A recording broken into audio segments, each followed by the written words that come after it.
I'll start with the biggest game, I think, of them all, Oregon versus Ohio State. What did this game prove, or did it prove anything to college football that these are still, regardless, two of the best teams in all of the country?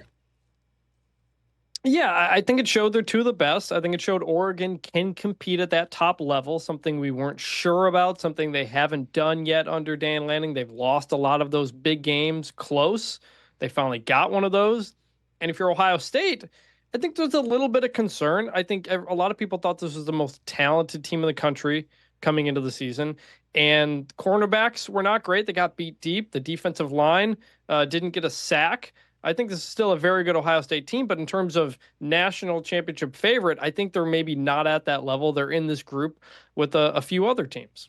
I mean, with the $20 million roster, the Ohio State is still a team that we're considering. They're a college. So you still say that they're a college football playoff contender, but are they national championship contenders? They're still, what do they need to work on in the next weeks with the weeks ahead? Yeah, well, they got Penn State coming up in a couple of weeks. That's going to be a gigantic, probably top 5 matchup between those teams.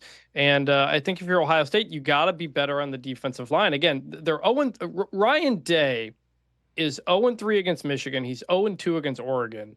And the defensive line has only gotten 1 sack in those games. And that defensive line is full of guys who turned down the NFL, who got a lot of NIL money to stay and come back. You have to be able to pressure the quarterback much better than that. That's what your defense is really based around. And I thought Will Howard played fine, played pretty well. Obviously the slide at the end is not what you want, but that was kind of a weird play. Right. And if they don't call that offensive pass interference on Jeremiah Smith, Ohio State maybe kicks a field goal and wins that game, and the conversation is a bit different. But those margins are the difference between winning and losing when you're in these top 5 matchups, and Ryan Day is now 2-6 against top 5 teams.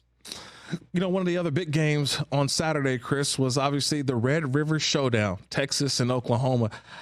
And you kind of got a sense that, is it still the same luster of it now? Not Big 12 teams anymore, 2 SEC teams. But yet you clearly watch that football game and it's like, wait.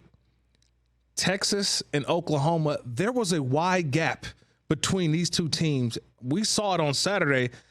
We know where Texas is. I thought it was like Oklahoma didn't look like an SEC football team, where Texas still looks like the best team in the country.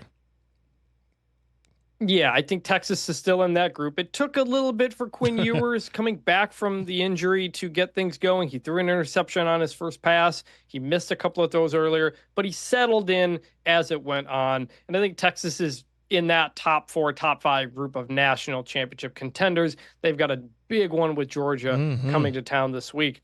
For Oklahoma, they've been decimated by injuries. Their top 5 receivers are out. The offensive line has been banged up and has been missing some things. But still, you got to be better than this in year 3 under Brent Venables. You had Jackson Arnold, your hyped up former 5-star quarterback. He was supposed to be the guy who carries you into the future.